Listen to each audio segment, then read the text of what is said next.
Então, agora eu convido a Érica para ministrar a nossa segunda palestra da noite. A Érica é nutricionista pela UFOP, mestre e doutoranda pela Faculdade de Medicina da UFMG, especialista em nutrição clínica pela UVA, sócia fundadora e especialista em nutrição oncológica pela SBNO, coordenadora de ensino e docente na SBNO, membro fundador do GEO, responsável técnica pela Clínica de Oncohematologia do IPSENG, vice-presidente do CRN9 e conselheira no Comusão BHMG, para ministrar a palestra Nutrição para o Paciente com Câncer de Cabeça e Pescoço. Seja muito bem-vinda, Érica, fique à vontade. Olá a todas aí e todo, né? Acho que só tem o Diogo conosco, né? Obrigada a todos aí do CRN envolvidos nesse projeto. Parabenizo aí, né, a Elise e a equipe por esse projeto que vem sendo desenvolvido há um bom tempo e só posso dizer que eu fico muito feliz de poder hoje falar para vocês de um tema que eu gosto tanto, que é câncer, né? Especificamente hoje eu vou falar sobre o paciente oncológico com câncer de cabeça e pescoço. Então, vamos dar início aqui. Para quem não conhece, né, a SBNO, eu vos apresento, a Sociedade Brasileira de Nutrição Oncológica. Ela foi, em 2015, fundada por 13 sócios fundadores. Ela foi idealizada pelo Dr. Nivaldo, que é nutricionista. Na época, ele era coordenador da nutrição no Instituto Nacional de Câncer no Rio, e juntamente com a Viviane e a Renata, convidou outros nutricionistas no país para poder fundar a sociedade. Então, no Rio Grande do Sul, a Karen, eu em Minas, no Pará, a Ana, no Piauí, a Isabela, na Bahia, a Lúcia, em São Paulo, a Luciana, e no Rio Grande do Sul, a Luciane, em Brasília, a Nádia, em Goiás, a Viviane, e no Rio Grande do Norte, a Maria Amélia. E por que ter uma Sociedade Brasileira de Nutrição Oncológica? Justamente pela complexidade para se tratar esse tipo de paciente, né? Então, assim, o câncer, apesar de ser uma palavrinha no singular, ela representa um conjunto de mais de 200 tipos diferentes de doença. Agora, em 2021, a Sociedade Europeia de Nutrição Clínica e Metabolismo, tentando aí facilitar a nossa vida, nos trouxe essa estrutura para a gente utilizar na nossa prática clínica. Então, traz aqui conceitos gerais para todos os pacientes com câncer. Então, no nosso dia a dia é importante a gente determinar qual o método de triagem e avaliação nutricional que a gente vai utilizar, quais os requerimentos nutricionais que serão propostos, quais as intervenções nutricionais que a gente vai trabalhar, o estímulo à prática de exercício físico dentro das nossas limitações como profissional de saúde nutricionista e o reconhecimento aí dos agentes farmacológicos em uso. Hoje, especificamente, a gente entra nesse lado dessa estrutura, que são as intervenções relevantes para pacientes em categorias específicas. E, no caso, o paciente com câncer de cabeça e pescoço. Esse paciente, ele vai entrar no quadro de paciente cirúrgico. O grande diferencial dele e o que faz dele um paciente muito especial para a nutrição é a radiação nessa região, né, a radioterapia. É um paciente que vai ter aí um tratamento com droga anticâncer, podendo ser um tratamento curativo ou paliativo, e não é o tema de hoje, mas também é um paciente que vai ter aí uma sobrevida pós-câncer ou pode entrar em cuidado paliativo e a gente tem que acompanhá-lo durante o maior tempo. Por que falar do paciente com câncer de cabeça e pescoço? Pela complexidade, né? É um conjunto de várias neoplasias malignas nessa região do corpo, e no Brasil hoje é uma das principais causas de morbidade e mortalidade por câncer. Isso por quê? Porque a maioria dos cânceres, dos tipos de câncer de cabeça e pescoço, eles ainda são diagnosticados em fases muito tardias. Principais fatores de risco são tabagismo, consumo de álcool e infecção pelo vírus HPV durante a prática de sexo oral sem o uso de preservativos. Então, a gente consegue, através de mudanças, né, dos hábitos e estilos de vida, cessar tabagismo, parar de ingerir álcool e, no caso da prática de sexo, usar preservativo. Hoje, a gente tem um plus, né, que os estudos já demonstram que a vacinação contra o HPV, ela diminui significativamente o risco de infecção por esse vírus. e provavelmente, num futuro não muito distante, vai diminuir também a incidência desse tipo de tumor a longo prazo. O tratamento desse paciente, ele é cirúrgico, né, muitas vezes, às vezes a cirurgia ela pode acontecer antes do tratamento, então o tratamento seria adjuvante, ou é uma cirurgia que vai acontecer após o tratamento, então seria um tratamento neoadjuvante. Atualmente, os pacientes eles têm feito um combinado, né, de radioterapia e quimioterapia, então é comum os protocolos terem a radioterapia e a quimioterapia concomitante, e os tratamentos, eles têm um efeito aí muito significativo na morbidade do paciente e principalmente na qualidade de vida. Em 2015, o Ministério da Saúde, ele publicou as diretrizes diagnósticas e terapêuticas do paciente, né, de cabeça e pescoço com câncer, e trouxe como importância prognóstica a capacidade funcional, então é importante a gente também ter um olhar diferenciado para a capacidade funcional desse paciente, conseguindo aí identificar se esse paciente tem risco de sarcopenia ou uma sarcopenia pré-estabelecida. O estado nutricional, e aí é a nossa área e a nossa praia, então a intervenção do nutricionista se faz imprescindível, principalmente para esse grupo de pacientes. E aí vem outras questões, que são questões patológicas aí de cunho médico, né? Acometimento linfonodal, margens cirúrgicas comprometidas ou presença de extravasamento capsular. A equipe transdisciplinar ideal seria todo mundo que está aí presente, mas basicamente o que a gente vê na prática é a presença do cirurgião de cabeça e pescoço, que talvez é ele o primeiro a ter contato com esse paciente, o oncologista e o radiologista por causa do tratamento radioterápico e quimioterápico, nós nutricionistas, a presença do dentista para fazer aí um procedimento muito importante que é a laser terapia, que eu vou falar para vocês, o enfermeiro no dia a dia, a assistência social por causa de questões econômicas, talvez, desse paciente, ou quem vai cuidar dele durante o tratamento, o psicólogo, porque é um momento bem difícil de lidar, né? Imagina você fazer um tratamento na região da cabeça e pescoço, o fonoaudiólogo, por questões óbvias, muitas vezes vai ter uma dificuldade aí de deglutição, de fala, e, se possível, o fisioterapeuta, principalmente para aqueles pacientes que fizerem esvaziamento cervical durante a cirurgia. E qual que é o papel da equipe? E aí, nosso, otimizar o tratamento, diminuir seus efeitos colaterais e favorecer a reabilitação do paciente. Durante a pandemia, o Grupo Brasileiro de Câncer de Cabeça e Pescoço, percebendo as dificuldades, né, que o sistema de saúde vem apresentando, eles publicaram aí diretrizes solicitando uma atenção para o paciente com câncer de cabeça e pescoço e trazendo como recomendação geral que o cuidado multidisciplinar ele deve ser mantido, nem que seja com a equipe mínima, nutricionista, fonoaudiólogo e dentista. Então, com isso, qual que é o objetivo? Diminuir complicações e melhorar a qualidade de vida, porque não tem como esse tipo de paciente, né, durante o tratamento, ele ficar sem a assistência desses 3 profissionais.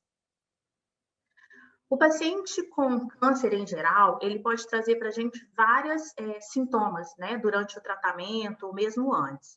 Mas o paciente com câncer de cabeça e pescoço, ele traz principalmente o que eu trouxe aí em negrito, que seria disgeusia, que é uma dificuldade aí de sentir sabores. Então, é um paciente que durante o tratamento, ele vai perder a capacidade de sentir sabor, que geralmente é uma ageusia, por causa da radioterapia na região aí da cabeça e pescoço. É um paciente que muitas vezes ou ele desenvolve trismo durante o tratamento ou já chega com trismo. E o que seria o trismo? A dificuldade de abertura da cavidade oral. Então, é um paciente que tem um comprometimento de abertura. Ele apresenta muitas vezes disfagia, que é uma dificuldade de deglutir, muito associada à odinofagia, que é uma dor ao deglutir. A dor pode ser por causa da localização do tumor, mas pode também ser secundária ao tratamento, porque durante o tratamento da radioterapia, a gente vai ter aí uma mucosite e a gente tem uma grande chance de surgir úlceras orais nesse paciente. E esse paciente vai ter também uma xerostomia, que é uma dificuldade de produção de saliva. Então, a boca seca e a dificuldade de salivar também acaba comprometendo o estado nutricional, porque o paciente acaba tendo que mudar a consistência da alimentação. Então, a gente vai ter como diretriz as diretrizes do dia a dia do nutricionista mesmo. A gente vai ter um olhar muito especial para a hidratação, né? O paciente em radioterapia, ele precisa de mais hidratação do que o habitual, não só durante a rádio, como também através, né, por causa da quimioterapia. A questão do valor calórico dessa alimentação, quantidade de proteínas recomendadas e prescrição de micronutrientes. E é importante a gente entender que, às vezes, o que a gente vai precisar é manter o estado nutricional daquele paciente naquele momento. Talvez a gente não tenha tempo ou não tenha como melhorar o estado nutricional durante esse tratamento. Trago para vocês, então, né, as orientações aí do Consenso Brasileiro de Nutrição Oncológica. O Consenso Brasileiro está quase saindo do forno. As recomendações são as mesmas do Consenso Nacional de Nutrição Oncológica, que o INCA já havia publicado há alguns anos. Então, a recomendação, se for um paciente que eu quero fazer manutenção do estado nutricional dele, eu vou utilizar de 25 a 30 quilocalorias por quilo de peso por dia. Se for um paciente desnutrido, eu posso chegar a 35 quilocalorias de peso atual por dia. Se for um paciente crítico, internado em um CTI, vai variar de 15 a 25 quilocalorias por quilo de peso atual por dia. E um paciente obeso, se a ideia é manutenção, eu vou usar aí de 20 a 25 quilocalorias de peso ideal por dia, manutenção de um peso ideal, né? E se a ideia é perda de peso, vai ser de 11 a 14 quilocalorias por quilo de peso atual por dia. Lembrando que a obesidade é um fator de risco para vários tipos de câncer, mas o paciente oncológico, durante o tratamento, a gente não vai prescrever para ele dieta restritiva, porque isso pode comprometer o tratamento, uma vez que os quimioterápicos, na maioria das vezes, são prescritos de acordo com o peso do paciente. Então, se a gente começa a fazer o paciente perder peso durante o tratamento, provavelmente a gente vai gerar uma intoxicação nesse paciente, além do risco de desnutrição. Então, é importante a gente chamar a atenção aqui que esses pacientes, quando eles são desnutridos graves ou têm uma presença de caquexia, eles possuem um risco elevado de desenvolver síndrome de realimentação. A síndrome de realimentação ela é bem característica quando a gente usa a sonda nasoentérica ou uma gastrostomia para alimentar. E esses pacientes eles têm um perfil de passagem de sonda. Então, quando a gente identificar risco de síndrome de realimentação, que é aquele paciente que já vem perdendo peso há muito tempo e vem apresentando uma alimentação muito ruim há muito tempo, a gente vai começar com uma oferta calórica mais reduzida, começando com 5 calorias, podendo chegar a 20 quilocalorias de peso atual por dia, e sempre monitorando fósforo, magnésio, potássio, tiamina e a glicemia, que são justamente esses íons, junto com a glicemia, que costumam entrar em queda durante a síndrome de realimentação, trazendo outros problemas para esse paciente. Para o paciente internado, a verificação é diária. Para o paciente ambulatorial, aí a gente precisa de protocolos específicos. Recomendação proteica, paciente com estresse moderado ou desnutrido. A gente vai usar de 1,2 a 1,5 gramas por quilo atual por dia, né, do peso dele. Se o paciente tiver um estresse elevado, a gente pode chegar a 2 gramas de proteína por quilo de peso. E um paciente em fase crítica, a gente pode chegar até 2,5. É importante a gente sempre ter uma atenção para a composição de proteínas e aminoácidos que a gente está oferecendo para esse paciente, sem perder o olhar que esse paciente pode vir com outras doenças, como pode ser um paciente com insuficiência renal crônica ou por algum motivo está numa insuficiência renal aguda, e aí a gente não vai dar menos de 1 grama de proteína para esse paciente, mas também a gente não vai exceder 1,2. As recomendações hídricas, as recomendações, né, internacionais que a gente tem, é uma recomendação que varia aí com o quilo da pessoa, então são 30 a 40 ml por quilo de peso atual por dia. Só que é importante a gente individualizar, né, essa oferta hídrica para esse paciente, porque dependendo da quantidade de medicamentos e do tratamento que ele faz, ele vai precisar de um aporte talvez maior do que esse. Então, é importante a gente fazer com que esse paciente aprenda a reconhecer os sinais de desidratação. Né? Será que ele reconhece quando a urina está mais concentrada, que ele tem uma necessidade maior de ingerir líquidos, de preferência água? Será que ele reconhece que quando o intestino dele está preso, talvez não seja só o remédio para dor, que tem esse potencial, mas é uma hidratação inadequada? Então, é um ponto bem importante. Com relação a vitaminas e minerais, né, eu trago todas as nossas diretrizes aí mais atuais, né, e consenso, para lembrar que a gente não tem prescrição de vitaminas e minerais estabelecida para paciente oncológico. A gente usa as recomendações para a população normal, saudável, e a gente só vai fazer prescrição se tiver realmente sinais de deficiências específicas, dentro das recomendações que a gente pode, né, de acordo com as nossas resoluções. O aconselhamento nutricional, então, vai ser sempre individualizado, trago o rostinho do guia alimentar aí, só para lembrar que é importante a gente sempre preservar, né, a cultura local, reconhecer, ouvir mais o paciente, entender o que ele gosta de se alimentar, quais são os horários dele. Esses pacientes com câncer de cabeça e pescoço, muitas vezes eles eram pacientes, né, eram pessoas alcoólatras, então eles já não tinham um horário muito bem estabelecido para se alimentar. Talvez eles vão precisar de uns ajustes melhores, mas sem perder a intenção de que quem define isso somos nós junto com o paciente, e não nós para o paciente ou a família para o paciente. Agora, em 2020, o Instituto Nacional de Câncer, ele nos presenteou com a versão em português aí da Dieta, Nutrição, Atividade Física e Câncer, uma perspectiva global. É um documento que ele é publicado a cada 7, 8 anos, onde um grupo de especialistas, eles reúnem todas as evidências científicas com relação a esse tema para paciente oncológico. E aí eles trazem como recomendações, não só de prevenção para o paciente oncológico, mas também durante o tratamento. É importante manter o controle de peso saudável, porém eu lembro para vocês que durante o tratamento quimioterápico e radioterápico não é hora de perder peso. A prática da atividade física, né, como profissionais de saúde, a gente pode recomendar o que a Organização Mundial da Saúde recomenda, que seria meia hora de exercício físico todo dia, então 30 minutos de caminhada é fantástico. Para o paciente que não consegue, a gente pode pedir para ele dividir, né, 15 minutos pela manhã e 15 minutos à tarde. É importante ter uma limitação de consumo de carne vermelha e processada, porque está relacionado a outros tipos de cânceres, então é importante a gente incentivar o consumo de carne branca, aves e peixes. Limitação da ingestão de bebida alcoólica, não há uma quantidade de bebida alcoólica que a gente possa considerar sem risco para desenvolver câncer, então o ideal é não ingerir. E uma maior ingestão de cereais integrais, vegetais e frutas, que é a base da nossa alimentação saudável. Com relação ao nosso dia a dia, então, a gente não pode perder o olhar na qualidade da assistência que a gente vem prestando. Então, é importante a gente estabelecer qual a triagem de risco nutricional que a gente vai utilizar. O consenso, né, brasileiro de nutrição oncológica, ele sugere que seja a avaliação subjetiva global para o paciente em geral, podendo usar a mini avaliação nutricional para o paciente idoso. É importante a gente estabelecer quais os parâmetros nutricionais que a gente vai monitorar. Como vai ser a nossa conduta de terapia nutricional, e vocês vão ver que esse é o grande problema no paciente com câncer de cabeça e pescoço, que ainda não é muito bem estabelecido o que a gente deve fazer, e a gente tem que monitorar resultados para melhorar cada dia mais. Então, a gente tem que ter todos esses procedimentos operacionais padronizados e bem descritos.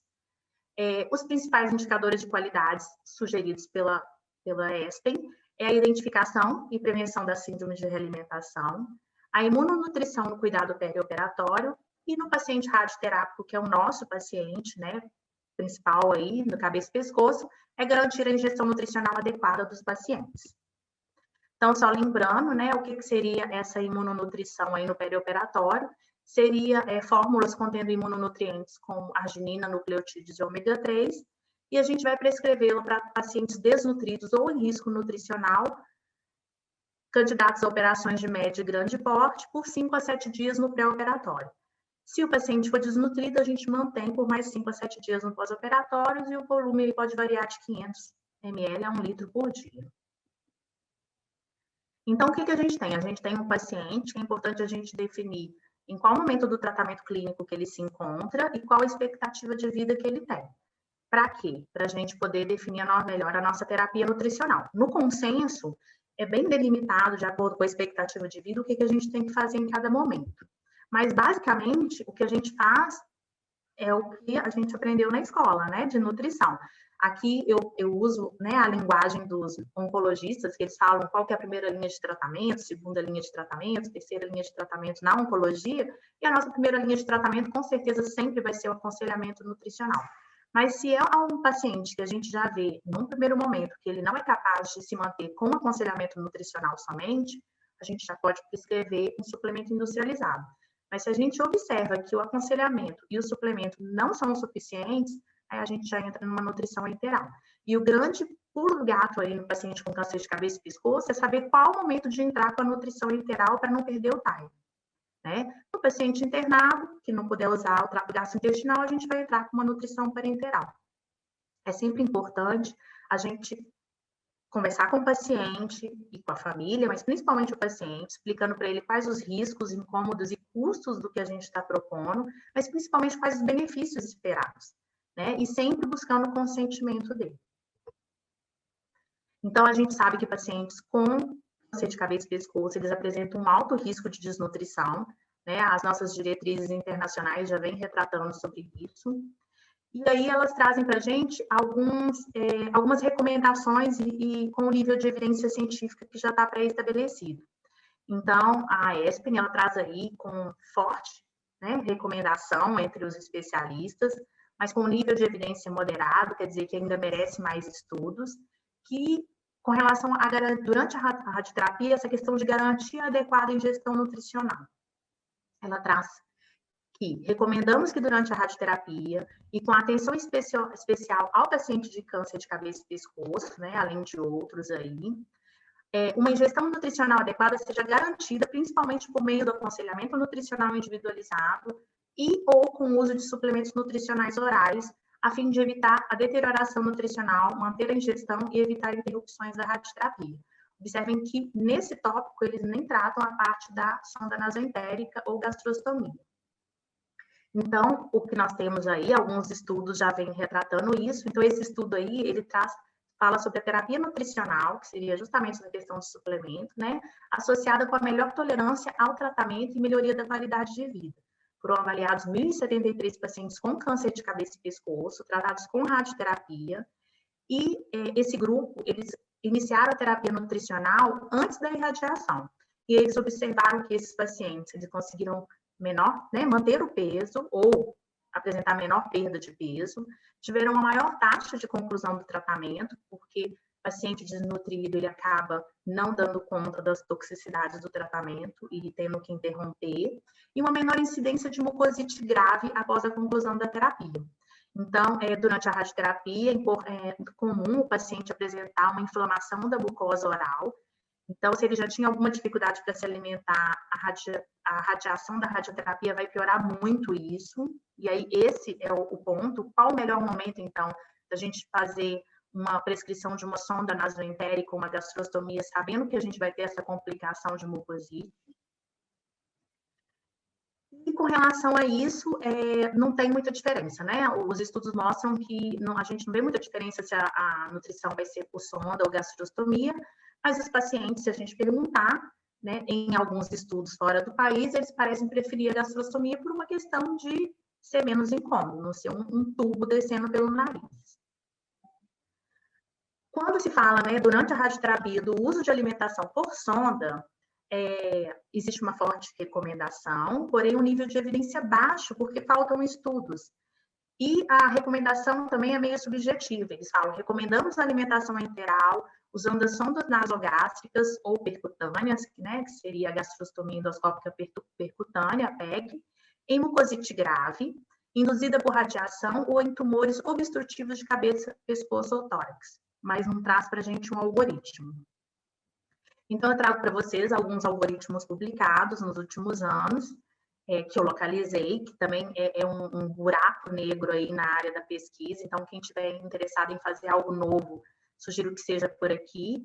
Então, nesse quadro específico, eles consideram a perda de peso, né, grave aqui, ou a dificuldade de ingerir alimentação, ou risco de aspiração, como fatores a serem considerados. Se o paciente responder sim para qualquer uma dessas perguntas, eles já usam de forma profilática a sonda nasogástrica, né? Então, observem, tipo assim, ele não está naqueles critérios, ingere menos do que 60% do que necessita durante os últimos 3 dias. Não. Só dele ter um desses critérios, ele já vai ser indicado para a sonda nasogástrica. Se não, aconselhamento nutricional, se houver perda de peso maior que 10%, ou aspiração ou desidratação, e aí usa uma sonda nasogástrica que eles chamam de reativa. Então, a gente já está reagindo a um problema mais grave desse paciente. Se não, o monitoramento nutricional continua com suplemento nutricional, com monitoramento de peso frequente e principalmente controle da dor, que às vezes é um fator aí limitante durante o tratamento de quimiorradiação, que seria a radioterapia e quimioterapia. Considerando ainda o uso da gastrostomia, né, ou sonda nasogástrica profilática, esse grupo, eles estavam querendo validar um método profilático que eles já usavam, né, e olha que esse artigo não é novo, é de 2011, Então, eles avaliaram, no método original deles, eles consideraram, né, que o paciente que precisasse de, né, sonda nasogástrica de nutrição enteral por menos de 30 dias, usariam sonda nasogástrica. Por mais de 30 dias, já faria uma gastrostomia, o que vai um pouco diferente das recomendações que a gente usa aqui no Brasil, né, nos nossos hospitais. Então, eles avaliaram 59 pacientes, submetidos à ressecção de tumores de cabeça e pescoço, agrupados de acordo com o estadiamento e a localização do tumor, e eles foram avaliados no período pré- e pós-operatório por 5 anos. Eles tiveram como resultados que 43 desses pacientes necessitaram de radioterapia pós-operatória e a radioterapia pós-operatória aumentou significativamente a duração da nutrição enteral em comparação aos pacientes que realizaram apenas a cirurgia isolada. Então, portanto, a radioterapia aumentou a probabilidade de exigir a inserção, no caso deles, de uma gastrostomia. Então, eles concluem que o ideal é a gente ter um algoritmo para determinar quais pacientes com câncer operável de cabeça e pescoço devem ter inserção de gastrostomia. E aí eles sugerem alguma coisa para a gente. Então, a gente já não está mais às cegas. Aqui eles consideram a localização do tumor, né? Língua, assoalho da boca, trígono retromolar ou palato mole. Eles consideram o estadiamento desse tumor. Então, geralmente, o estadiamento é feito para aquele sistema TNM, né, onde T é o tamanho do tumor. Então, T3 e T4 são tumores grandes. Ele considerou o que ele chama de score da dieta. E aqui embaixo ele fala para a gente o que é uma escala funcional da consistência alimentar. Então, seria aquele paciente que ele já chegou com um tubo de alimentação, ou ele está com uma alimentação liquidificada, ou ele fala que está comendo aquele alimento mais cozidinho, ou uma alimentação quase normal, ele precisa de cortar bem antes de colocar na boca, ou ele está com alimentação normal. Observem que o paciente com tumores maiores, que já apresentam dificuldade de se alimentar, que vai do líquido ao alimento mais macio, eles já indicam diretamente uma gastrostomia. Aqueles pacientes de tumores maiores, mas que ainda têm uma alimentação adequada, eles fazem a pergunta, vai fazer radioterapia? Se a resposta for sim, já vai direto para a gastrostomia, para vocês verem como que a radioterapia compromete a alimentação do paciente, a nutrição. Então, paciente com tumores maiores, comendo bem antes da radioterapia, se não for fazer, mesmo assim, faz uma sonda nasogástrica, porque já espera que durante as próximas semanas e meses, a tendência é piorar a deglutição. No caso de tumores menores, dificuldade para deglutir, comendo alimento liquidificado macio, gastrostomia direto. Não, é aquele paciente que está comendo bem ainda, né? Comendo comida sólida. Vai fazer rádio e químio concomitantes? Se sim, gastrostomia. Se não, sonda nasogástrica. E para aquele paciente com tumor na mandíbula, é gastrostomia direto. Então, já faz aí o que eles chamam de profilática, porque não espera o paciente perder peso, porque já sabe que a progressão vai ser ruim. Aqui é um outro artigo que já fala sobre a indicação de uma sonda, que eles chamam de gastrostomia proativa. Né? E o que seria uma gastrostomia proativa? Eles também têm um algoritmo aqui. Então, nesse primeiro momento aqui, uma equipe multidisciplinar faz a avaliação. Então, dependendo da localização do tumor, pacientes de alto risco seriam aqueles pacientes com localização oral ou orofaríngea, né, em quimioterapia e radioterapia, ou aqueles pacientes com localização nasofaríngea e hipofaríngea, ou de tumor primário desconhecido, mais na região da cabeça e pescoço, que também vão fazer quimio e rádio concomitante, ou aqueles pacientes que já apresentam desnutrição grave. Então, aqueles pacientes que têm uma perda de peso não intencional maior que 10% do peso nos últimos 6 meses. E depois vocês façam esse cálculo, não é tanto peso assim. IMC menor que 20%, né? Sendo que caracterizado por uma perda de peso não intencional, ou uma perda de peso de 5 a 10% nos últimos 6 meses, ou uma triagem nutricional mostrando aí desnutrição. Aqui, o que ele vem falando é que esse paciente ele vai ser acompanhado pelo nutricionista e pelo fonoaudiólogo. E esse acompanhamento ele tem que ser semanal durante todo o tratamento. Terminou o tratamento, esse paciente vai ser acompanhado ainda de forma quinzenal, sendo revisto a cada 3 meses, e depois esse intervalo vai para 6 meses. Então, é o paciente que a gente não perde ele do olhar, porque ele pode ter complicações tardias. Esse paciente também pode ser referenciado direto para uma gastrostomia, desde que necessite aí de uma alimentação maior do que 3 meses por gastrostomia. Os outros pacientes com câncer de cabeça e pescoço também vão para a fonoaudióloga e para o nutricionista, vão ser triados. No caso, se o paciente for desnutrido, ele vai ser acompanhado semanalmente. E aqui, eles consideram uma ingestão menor que 60% da necessidade durante 10 dias, para indicar gastrostomia, por mais do que 4 semanas, ou uma sonda nasogástrica. O paciente vai ser depois acompanhado quinzenalmente, depois em 3 meses e depois 6 meses. Esse aqui é o grande pulo do gato, porque quem define a hora de tirar a sonda ou a gastrostomia é uma decisão conjunta da nutrição com a fonoaudiologia. Isso está totalmente de acordo aí com as nossas diretrizes, né? Então, durante a radioterapia, é importante manter a função de engolir, apesar do nível baixo de evidência. Então, é recomendado rastrear e controlar a disfagia e encorajar esses pacientes a manter sua função de deglutição, mesmo durante a nutrição enteral. Então, durante o tratamento, não é comum, mas é importante a gente ficar de olho na prevenção de náusea e vômito, né? O médico vai prescrever antiemético, mas é importante a gente lembrar que esse paciente, se ele ficar muito tempo sem se alimentar ou mal hidratado, a náusea piora. A mucosite é uma inflamação comum na radioterapia, então que a gente tem de nível de evidência nível 1, né? Assim, todo mundo já sabe e é recomendado. É laser terapia, né? Que é feita por um dentista. Então, na equipe, é importante já ter o dentista para encaminhamento. Nível de evidência 2, que a gente tem que aguardar mais estudos, parece aí que o mel, né, usando aí de forma sistêmica na mucosa ou ingerindo, parece que ele tem uma prevenção na mucosite grave.